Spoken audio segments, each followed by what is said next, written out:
Do your relationships suck? Or maybe you don't even have relationships and you'd like some.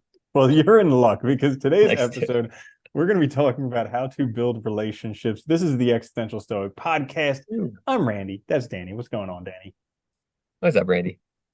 Danny, interestingly Yes. enough, so for most of my life, I thought being successful was money, possessions, status, power, that types of thing.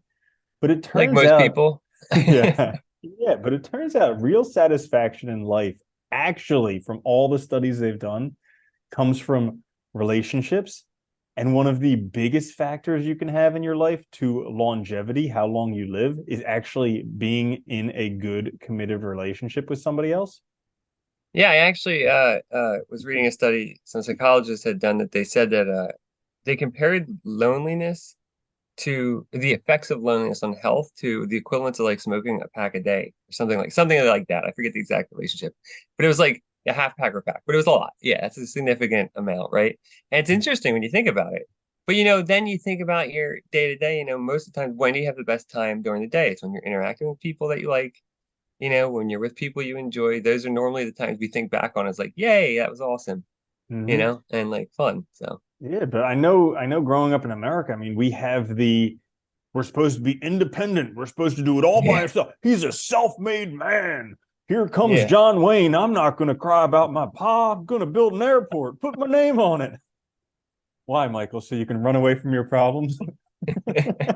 Hey, but Name what? yeah, but that's basically what life in America is. You're supposed to be independent. You're supposed to do it all yourself. Yeah. It doesn't matter if you don't have any friends. Screw everybody else for being different. They're all wrong. So, And then anyways, when you get all that stuff and get successful, the people gravitate to you, but then you don't know who you can trust. So then yeah, you're stuck. that's the worst. That's the worst when you just have a bunch of Yeah. people who come out of the woodwork once you have it all, and then you lose it all. Yeah. So, anyways, in today's episode, since this is such an important life skill, uh, we're going to talk about how to build relationships. Interestingly enough, I was listening to this book. I think it was by, I forget the name, Dan Siegel or something like that. But anyways, he did a bunch of research on this stuff, and turns out that one of the best things for men is to be in a relationship for increasing longevity. However, I've heard that. Yeah.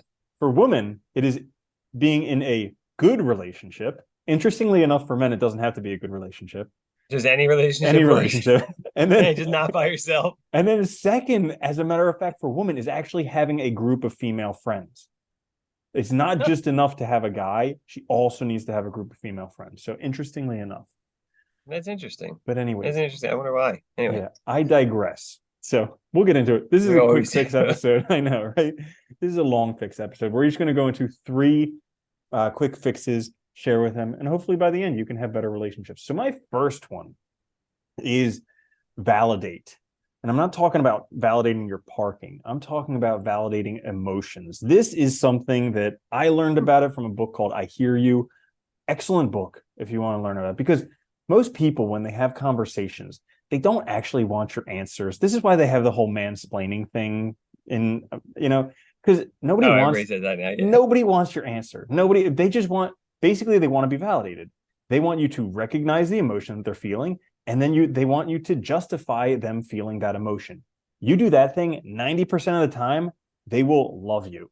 And so if you can do Yeah. that one thing, people will think you have like a superpower when it comes to relationships, because you're able to connect with the emotions that they're feeling and then give them justification for feeling exactly how they do. You're not changing them. You're not doing anything other than just saying, hey, you know what? I recognize you're feeling this way, and that's all right. Yeah. You know what's funny though? It is so important. I feel like, we are not taught to do that, or at least it's not emphasized. And it's something that is like sounds so easy, but is actually, if you have a way of interacting, it's hard to break that sometimes. So you have to like consciously focus on breaking your regular habits. Because I've been more conscious of that too. And it's like you have to like I'm not trying to fix this. I'm not trying to fix them. I just need to, just recognize that they're feeling that way. That's it. It's super easy. It's like helpful and it's more empathetic. I think that's the other thing, because you think you're trying to help. The impulse is, you want this person to feel better. You like them, but really it's like you're not. It sounds like you're just blowing over their feeling, right? You're just kind of pushing aside like I have the answers, don't worry. Yeah, it's a Mhm. good one. I like that. My first one is actually communicate regularly. I think this is important because like we often don't like even if it means literally setting a schedule, like we meet every week and chat, or setting a time aside to like call your friends or your family or whatever, but like actually making sure that you're having regular communication with this person because I think people don't realize that like a lot of times we interact with people, we don't communicate that much. And when you do it regularly, I think you start to see communication open up to where people start talking about more and more things in their lives and more important things and impactful things. And I think you just get to know them better and you also get to have deeper and stronger relationships. I really like that one for two reasons. So first, when you communicate regularly, it doesn't let stuff build up. Like I notice there are a Yeah. couple conversations that I need to have that I've been putting off in my life, and I've been putting them off because in my mind, every time I have them, they end terribly. And Yeah. and Yeah. it's just one of those things where I just need to communicate more regularly. But second, I really like it because I noticed it with us. Like Yeah. there Yeah. were times, I mean, we've known each other since we were children, became very good friends in high school again. But there were times where we wouldn't speak to each other for months, maybe even for like half a year. And then Yeah. Yeah. once we started making a regular thing where every week we would chat, like our relationship has just increased by leaps and bounds. Yeah, because then you make the person a regular part of your life, like, yeah, we were always friends and like the time, but we were busy or whatever, but like it really does dramatically change it. I think it makes it a lot better. So yeah, definitely. Mhm. Yeah. So my next one for how to build relationships, and this is my trick for how to build Hmm. relationships. Introduce yourself and write Yeah. down people's names. And this is mind-blowing how simple it is, but those two things, that's like the key to knowing everybody, where you work, where you go to the gym, anywhere you go. That's the key to knowing everybody, to being the most popular person wherever you go. Introduce yourself. Don't wait for other people to introduce themselves. Just say, "Hi, my name is blah blah blah." That's how you introduce yourself. And then other people feel obligated, they have to introduce themselves to you. And then write down their name. Don't try and remember their name, write it down. I have a list on my phone that has everyone's name and then all the things that we talked about, like the salient facts about them when I introduce myself to them. So that helps me remember who they are. And so the next time I see them, guaranteed I forget their name. I just pull out my Yeah. phone, look on my phone, there's their name. I go up to them and say hi, blah, blah, blah. And it seems I, that much warmer. And they're always impressed that I remember their names. They think I'm some super genius. But no, I just write down their name. It's a really good one though. No, it's something people don't do, and we often a lot of people don't know people's names, when they run into them, and that's awkward. And sometimes that stops us from talking to people. But it's also, I was going to ask you too, how do you write down like attributes or something or where you met them? So that makes sense. What you talked about, things like that, so you can remember who they are too, because the name Yeah. is sometimes not So always enough. But usually I write down where I met them. If they tell me anything about their family, like maybe they're married, maybe they have some kids, if they tell me any of their interests. Like I always love one of my favorite questions when I'm talking with people is what do you like to do? Or what do you do for fun? And people are like, for fun? You mean for work? I'm what? like, no, no, no. What do you do for fun? And they're always taken aback, but like it it allows them to open up a little bit more because everybody like I hate that question, what do you do for work? Because somebody's Oh like, yeah. I'm a super senior business analyst, back end resource manager, HRM 3.42 senior. And it's like, what the heck does that mean about you? But it's like, what do you like to do for fun? They're like, oh man, jet skiing, that's my thing. And also I really like burritos. And it's like, I can connect with you. Perfect. Yeah. Yeah, right. I know job titles have gotten so weird now that I don't even know what the hell half of them are. It's very funny. Hmm. Yeah. And That's a really good one. people have crazy jobs and you're like, what does that even mean? What do you do? And they're like, I'm Yeah. not sure. I can't, it's difficult to say. Yeah. Nothing actually. I don't do anything. I just go and look at the wall. Spend most of my day on Uh, Facebook. that is a really that's a really good one though. I like that because it is something I know I need to do more. Um, because I do have a hard time remembering people's names, and that would be so effective. And you always like, at work and stuff with like one person knows everybody's names. They're always like people light up when they see them because it's like you feel special. It's like a spotlight put on you. So I really like that. That's a good one. That's very helpful. My next one is actually be open and selective. So what I was thinking here was like Aristotle says, perfect friendships arise from people who share similarities in virtue or character.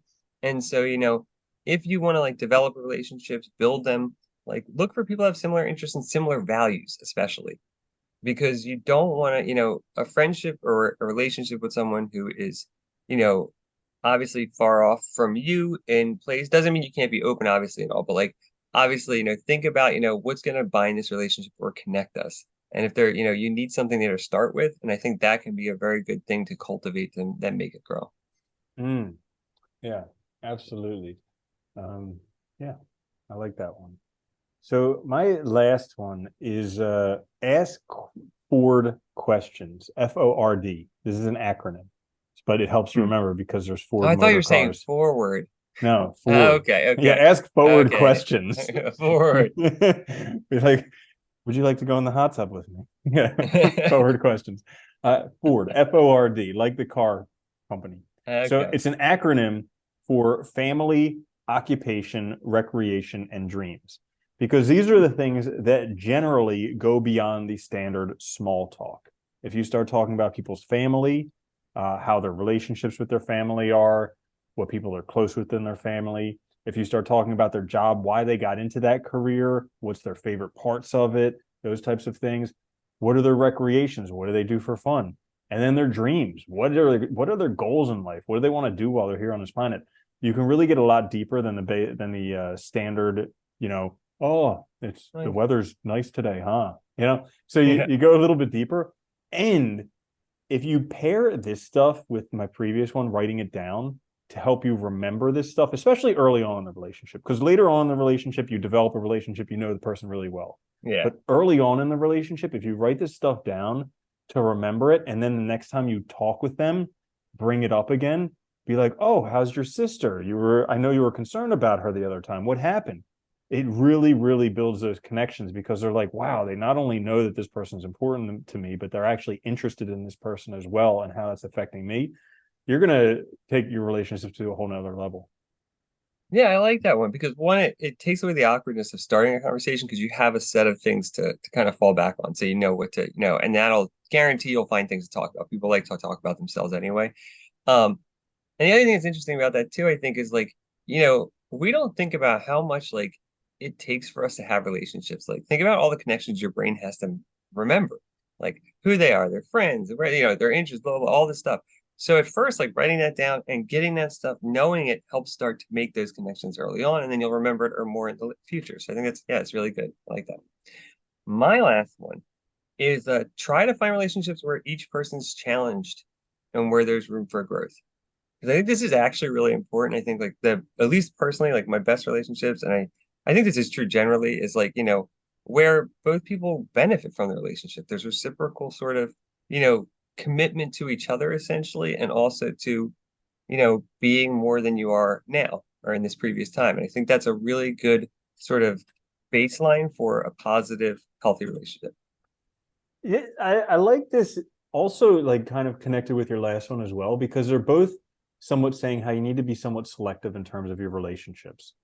Like I notice a lot of people will be in relationships and they're like, well, I grew up with them. And it's like Yeah. they say that you're the sum of the five closest people to you, like birds of a feather flock together. If you want to hang around with losers, you're going to end up a loser. And so, like in friendships, relationships, you do need to cultivate that. And even like good relationships will sometimes come to an end. Like it doesn't mean they're going to be with you all the time. Sometimes it's just for a season to get you through certain things. But yeah, I really like those. Nice. So that in a nutshell is how to build relationships. It's difficult. It gets harder as time goes Yeah, on because of these social media platforms that were supposed to make connecting easier. Turns out it made it a lot more difficult, but really did. we're hardwired for it. And if you break it down, it can be somewhat easy. Like I honestly think, I mean, introducing yourself, writing down a name, and validating people, you do those three things. This is Yeah. my belief. You do those three things, and you'll be like a master relationship person. I also think too, if you find the right people too, that it just kind of happens too. So it makes it a lot easier. I That's a think there good is point. that side of it. Yeah. Yeah. If you're trying too hard, maybe it wasn't meant to be. That's a great point, Danny. Yeah. Yeah. Don't try too hard. Yeah, nobody likes to try hard. So, anyways, Yeah. that's all for today's episode, How to Build Relationships.